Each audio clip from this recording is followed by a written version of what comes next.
Hello everyone, a very warm welcome again to each one of you for the virtual session of chemistry children.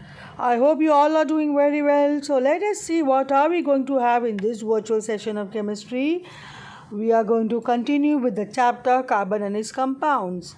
I hope you all have taken down the important points which was discussed for this chapter in the previous session, and the electron dot structure of some compounds were discussed. So I hope you will have taken down all that in your notebook, children. So let us continue with the chapter carbon and its compound. What are we learning today? Since we have seen in the previous session, we have seen the types of covalent bonds and we have seen how covalent compounds are formed.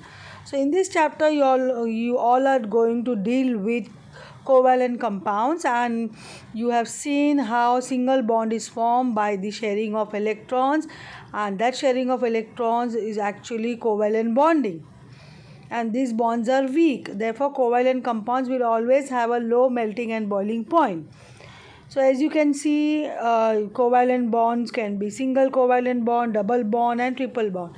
Single bond, we have seen the electron dot structure of hydrogen, how hydrogen molecule is formed by the sharing of electrons, one electron each. So whenever you have a single bond, that means one electron is shared by each atom in the formation of a compound or a molecule like hydrogen and chlorine. We have finished with chlorine also in the previous session. So let us see how double and triple bond is formed. When you have covalent compounds with double and triple bond, how many pairs of electrons are shared and how they are shared, we are going to do electron dot structure of all those compounds. I hope you are writing their children in your notebook. So now we are going to see formation of ammonia and methane.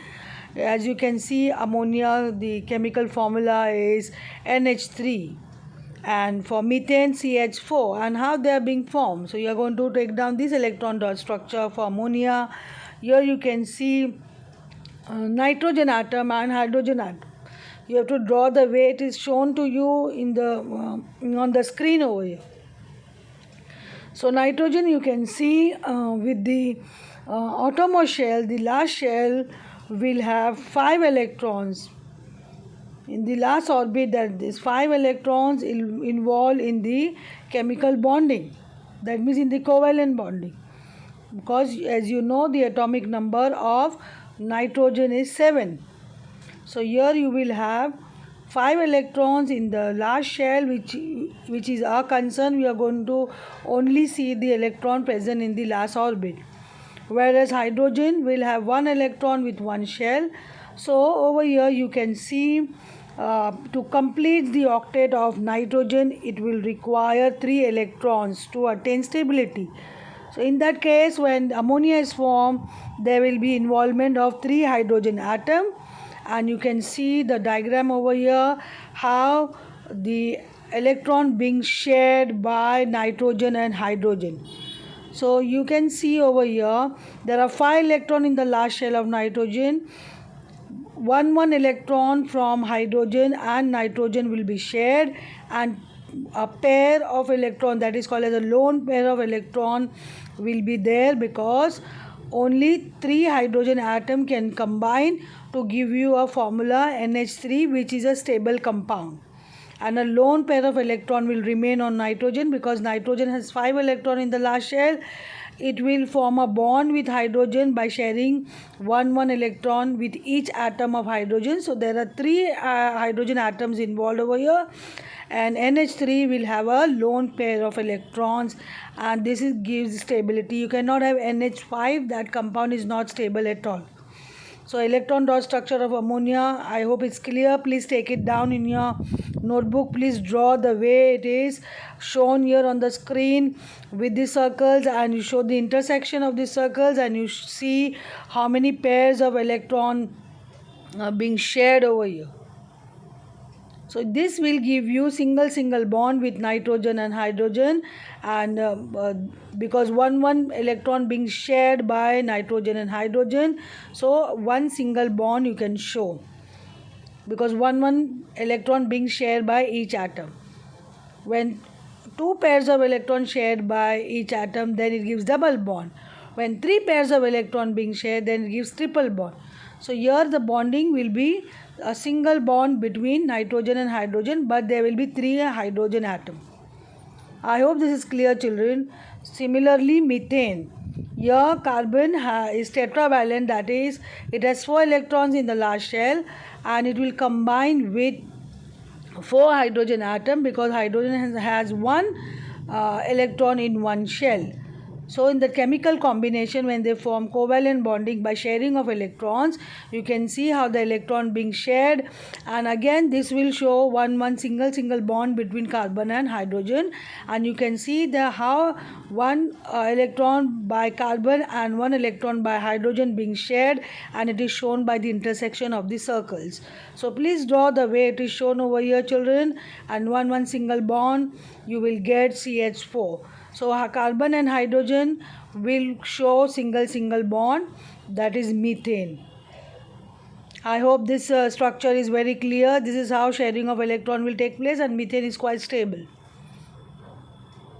So now your homework for this concept which we have learned, you are going to do single bond, water, H2O and carbon tetrachloride, that is a single bond, where single bond will be formed by sharing of electron by each atom of the compounds in the compound formation. So please take down this homework. Please try yourself water and carbon tetrachloride with the help of the electron dot structure which we have just now discussed.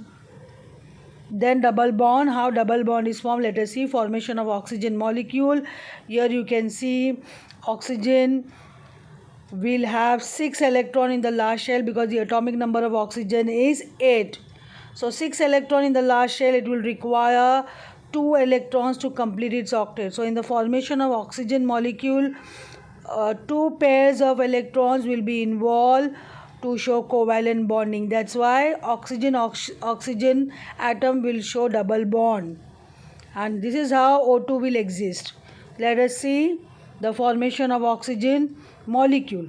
So here you can see oxygen with 6 electron in the last shell, and there will be 2 atoms involved to form O2, and you can show 2 shared pairs of electrons by this intersection of this circle. Please draw the diagram as it is shown, and then show the double bond between oxygen and oxygen.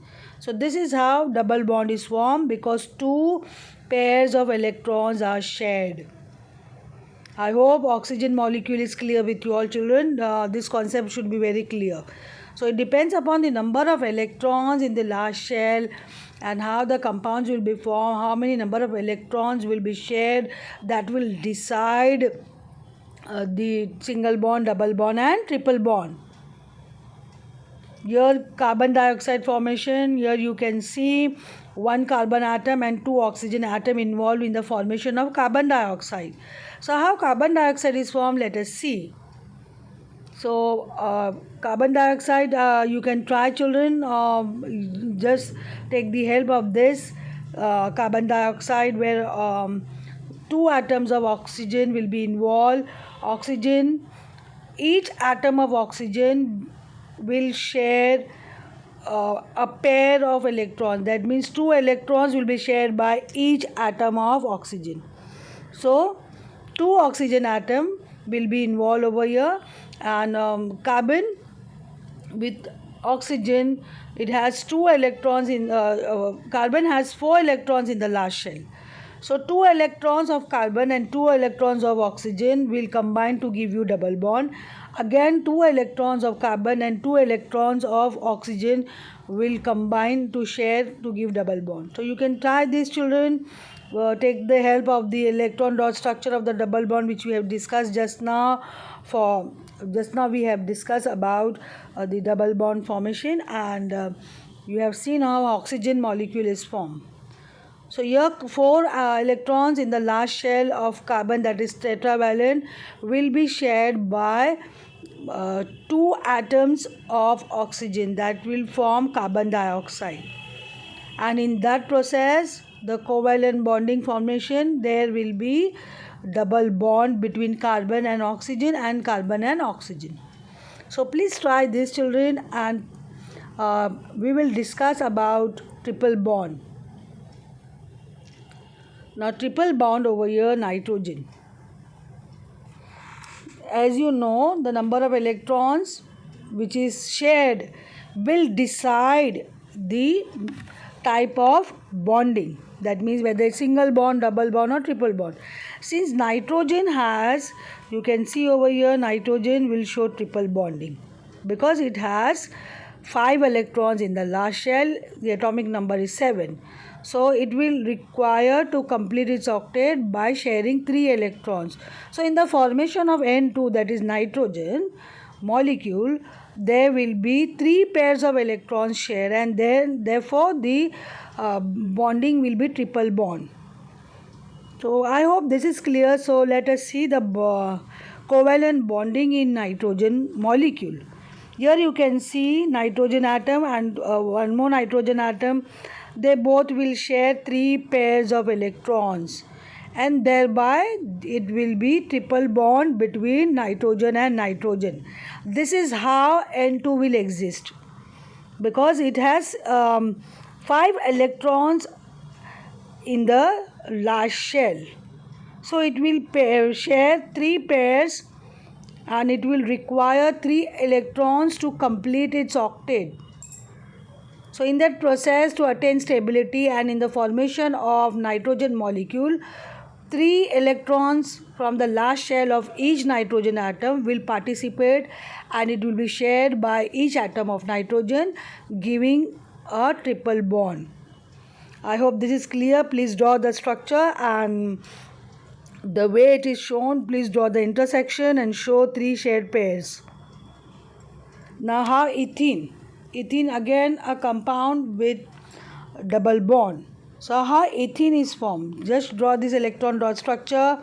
When there is a formation of ethene, the formula of ethene is C2H4. Now how the bonding between ethene will take place, we will see. As you all know, carbon is tetravalent. It has 4 electrons in the last shell, and hydrogen with 1 electron and with 1 shell. So how this compound ethene is formed? Ethene will have double bond. Why? It will be, the double bond will be formed between the 2 carbon atom which is involved in the formation of ethene.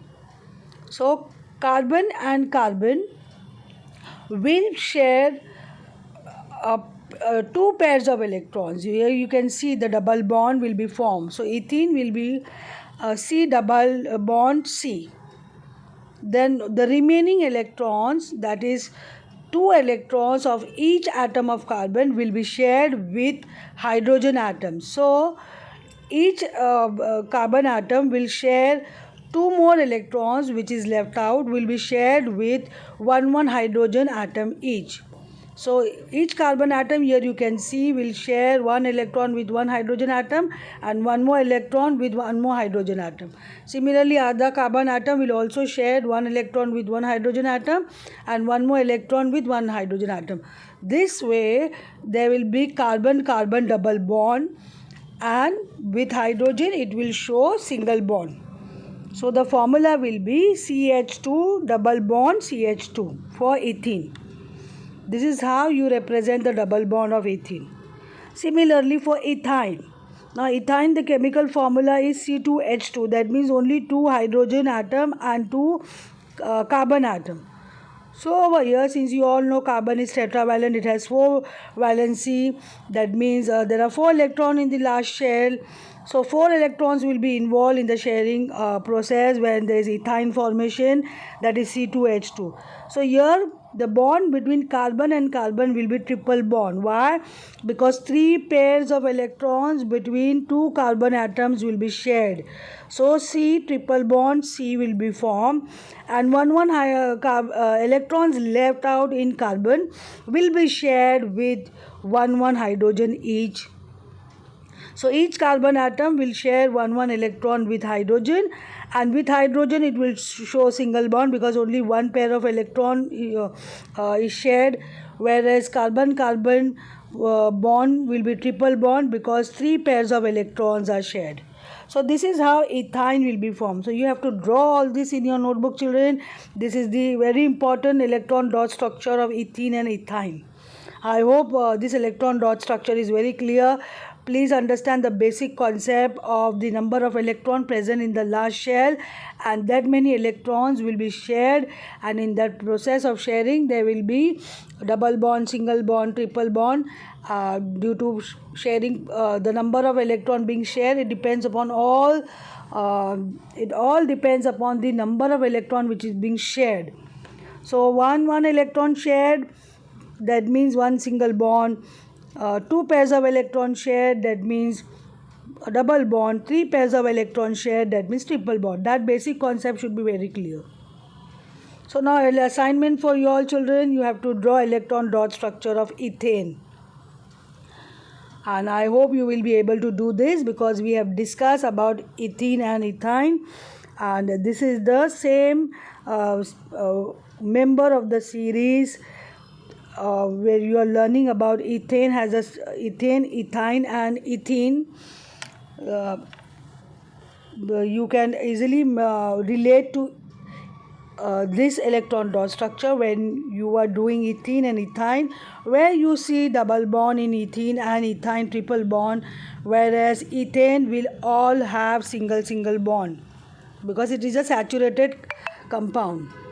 I hope this is clear children. So please do this electron dot structure of ethane, and what will be the chemical formula for ethane. Here ethene is C2H4 and ethine is C2H2, so the ethane will be C2H6. So there 6 hydrogen atoms will be involved and 2 carbon atoms will be involved in the formation of ethane. So ethane will be C2H6 children, and please try that. I hope you will be able to do this.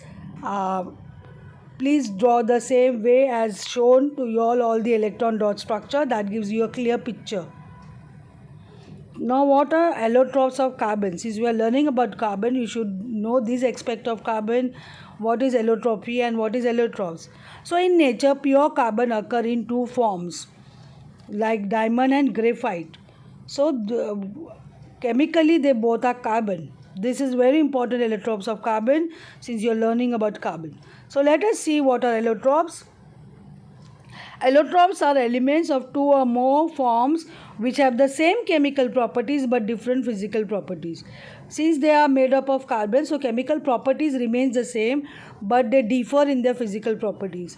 And the physical properties is so different that it is unbelievable. Like diamond and graphite, both of them have a huge difference in their physical properties. So let us see the allotropes. Here one synthesized allotrope, here fullerenes. So actually the naturally available you have diamond and graphite, and fullerene we can chemically synthesize in the lab. So these are the 3 allotropes of carbon, differ in their physical properties. Since we have synthesized in the lab, that becomes one of the allotropes. And how fullerene differ from diamond and graphite, let us see. So here we have physical properties of diamond and graphite. First of all, you should understand their properties. So here you have appearance. Diamond, as you know, transparent, refractive index high, very high, 2.5. So extraordinary brilliance, it shines. Lots of refraction happen, and that is higher refractive index. It can bend the light to the maximum. And you all know the properties, the physical properties of the real diamond and where it is used. Graphite opaque, grayish black substance that is present in your pencil. Now structure, diamond has 3D network of tetrahedral arrangement of carbon atoms. This makes diamond very rigid. And graphite has 2D sheet-like structure of number of benzene rings fused together. Whereas hardness is concerned, diamond is very hard, graphite soft and greasy. Thermal conductivity, if you talk about diamond, good conductor and good conductor of heat, and graphite also good conductor of heat. This we will discuss in detail later. Whereas electrical conductivity is concerned, diamond is a bad conductor of electricity and graphite is a good conductor of electricity. Why? We will see the structure and then we will see how they differ in their thermal and electrical conductivity. Reactivity, if you see, extremely unreactive. Chemically, diamond is extremely unreactive, whereas graphite is reactive. So please take down these points of differences, and with the property which we have discussed just now, how diamond and graphite are chemically identical. On heating diamond or graphite in the air, they burn completely to form carbon dioxide. So chemically they are identical because they both are made up of carbon.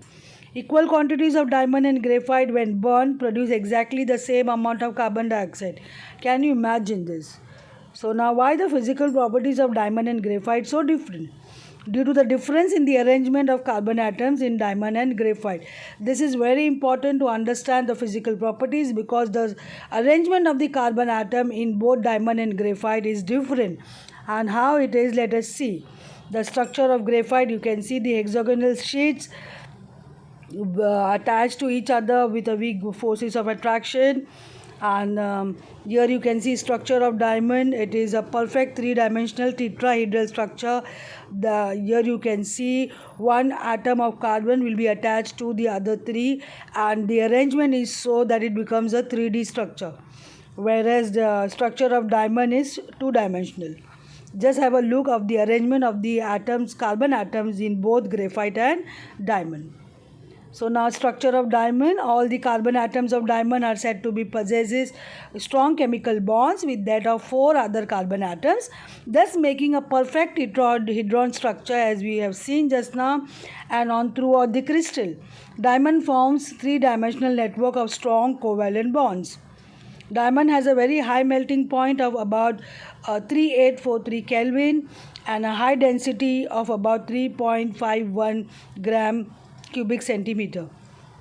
So it has a very high melting point, you can see, and a very high density, and it is known to be a poor conductor of electricity since its valence electrons get involved in carbon-carbon covalent bonds. So all the valency is balanced. So no electrons free over here to conduct electricity. That's why diamond is a bad conductor of electricity. It will not conduct electricity. Hence they are localized and are not free to conduct the electricity. So electrons are not free to conduct electricity because all the valence electrons are satisfied by sharing of electrons. You can see one carbon atom over here for diamond attached to the other 4 carbon atoms, and that makes the perfect tetrahedral 3-dimensional structure. So no free electrons available over here for the conduction of electricity. I hope it's clear. Then structure of graphite. All the carbon atoms in graphite are said to have stable chemical bonds with that of the other 3 carbon atoms, thus making the sheets that look like chicken wire. You have seen the structure of graphite just now. The weak form of forces hold the sheet quickly. When you are composing with a pencil on the paper, it is these sheets that slide separately to desert the graphite pieces as blemish on the paper. This is how you can easily write on the paper, and it is used in making pencils. And the carbon atoms in the graphite structure forms hexagonal rings. You have seen the structure of the graphite. The rings have many layers of particles. Graphite is said to exhibit low electrical conductivity with a low density of about 2.26 gram per cubic centimeter. So this is the structure of diamond in detail we have discussed. And conductivity, if you see, graphite has higher electrical conductivity than diamond since graphite contains free electrons. You can see the structure of the graphite. All the electrons of the carbon atom, that is 4 electrons in the last shell, is not being completely shared. 1 electron is free, you can see in the structure here. So when it forms hexagonal sheets like this, and if you take 1 carbon atom in the middle, you can see it is being shared by other 3 carbon atoms. So here only 3 electrons shared by the other 3 carbon atoms. So 1 electron is free to move. That helps in the conduction of electricity. I hope that is clear. So diamond has higher thermal conductivity than graphite because of the transfer of thermal vibration from one atom to another, because it's a rigid structure. It's a solid rigid structure where the atoms are very close and the thermal conductivity becomes easier. I hope that is very clear with you all children. And the fullerene, which is synthesized in the lab, this is one of the allotropes of the carbon, where it exhibit where the chemical properties are same but the physical properties differ. That is allotropes that you have learned. So now fullerene is one of the allotropes of the carbon. As you have seen, diamond and graphite, this is synthesized in the lab. So it is a spherical molecule, that means sphere shape. It contains 60 to 350 carbon atoms. Just see the number of carbon atoms involved in the formation of fullerene. So C60, that means 60 carbon atoms involved, is the most stable one. And it looks like a football here, you can see in the image. It contains 26 membered rings. It has 6 membered ring. That means you can see the ring over here. How many carbon atoms? You can see 6. Like that, this ring, 20 rings will fuse together, and 12 5-membered rings. So you can see 5-membered rings also in the image over here. So 6-membered ring and 5-membered rings, that will fuse together to give you a 3-dimensional sphere shape fullerene. So that C60, that means where you have 60 carbon atoms involved in the formation of fullerene, that is the most stable synthesized fullerene in the lab. I hope this concept is very clear. So for homework, you are going to try the uses of diamond, graphite and fullerene. This is very simple. Just do this homework, children. It's very simple. I hope you will be able to do. You all know the uses of diamond, graphite. Just do some research on the fullerene and find out some uses of fullerene as well. I hope you will be able to do. So here we come to an end of the session, children. Please take down all the important points discussed in the session. They are extremely important, and I hope you are going to maintain your notebook for you to refer for recap and for revisit of the concept, especially the electron dot structures. Thank you, children, and have a wonderful day.